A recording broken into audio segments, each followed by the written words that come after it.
അങ്ങ് കൊറിയയിൽ മാത്രമല്ല നമ്മുടെ ഇന്ത്യയിലും നല്ല ലക്ഷണമൊത്ത ത്രില്ലറുകൾ ഉണ്ടെന്ന് തെളിയിച്ചിരിക്കുകയാണ് 2020 പുറത്തിറങ്ങിയ അസുർ എന്ന ഹിന്ദി സീരീസ്. എല്ലാ സീരീസുകളിലും അല്ലെങ്കിൽ സിനിമയിലും നമ്മൾ സ്ഥിരം കാണുന്ന ഒരു ക്ലീശയാണ് ആദ്യമൊക്കെ വില്ലൻ ജയിച്ചു നിന്നിട്ട് അവസാനം നായകൻ ജയിക്കുന്നത്.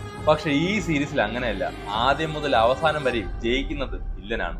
ഈ സീരീസ് കാണുമ്പോൾ നമ്മൾ വിചാരിക്കും നായകൻ ഇപ്പൊ ജയിക്കുമെന്ന്. പക്ഷെ നമ്മുടെ എല്ലാം പ്രൊഡിക്ഷനെ കാറ്റിൽ പറത്തിക്കൊണ്ട് പോവുകയാണ് ഈ സീരീസ്. മൊത്തം 8 എപ്പിസോഡുകളാണ് ഈ സീരീസിനുള്ളത്. ഇനി കഥയിലേക്ക് വരികയാണെങ്കിൽ CBI ഇൻവെസ്റ്റിഗേഷൻ ടീമിന്റെ ഹെഡാണ് നമ്മുടെ നായകൻ. അദ്ദേഹത്തിന്റെ ഭാര്യയെ ക്രൂരമായി ഒരു സൈക്കോ കില്ലർ കൊല്ലുന്നു.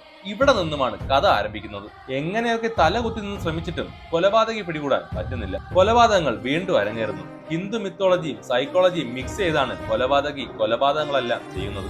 അതും എല്ലാം വളരെ പക്ക പെർഫെക്റ്റ് ആയിട്ടുള്ള ക്രൈമുകൾ. തെളിവുകളോ കൊലപാതകയുടെ മോട്ടീവോ ഇരകൾ തമ്മിലുള്ള കണക്ഷനോ ഒന്നും കിട്ടാതെ പോലീസുകാരും CBIയും മൊത്തത്തിൽ വലയുന്നു. അങ്ങനെ ഇരിക്കെ യാദൃശികമായി നമ്മുടെ നായകന് ഒരു തെളിവ് കിട്ടുന്നു. ഇനി എന്താണെന്നുള്ളത് നിങ്ങൾ ഈ സീരീസ് കണ്ടു തന്നെ മനസ്സിലാക്കും. ഓരോ നിമിഷവും ആകാംക്ഷ വിട്ടുപോകാതെ പ്രേക്ഷകരെ പിടിച്ചിരുത്തുന്ന എല്ലാ ചേരുവകളും ഉള്ള ഒരു സീരീസാണ് അസുർ. ഈ രാക്ഷസനും 5ാം പാതിരയെ കണ്ട് ഇഷ്ടപ്പെട്ടവരാണ് നിങ്ങളെങ്കിൽ നിങ്ങൾക്ക് ഉറപ്പായും ഈ സീരീസ് ഇഷ്ടപ്പെടും. കാണാത്തവർ ഇനിയുണ്ടെങ്കിൽ ഒന്ന് കണ്ടു നോക്കുക. ലിങ്ക് എന്റെ ബയോയിലുണ്ട്.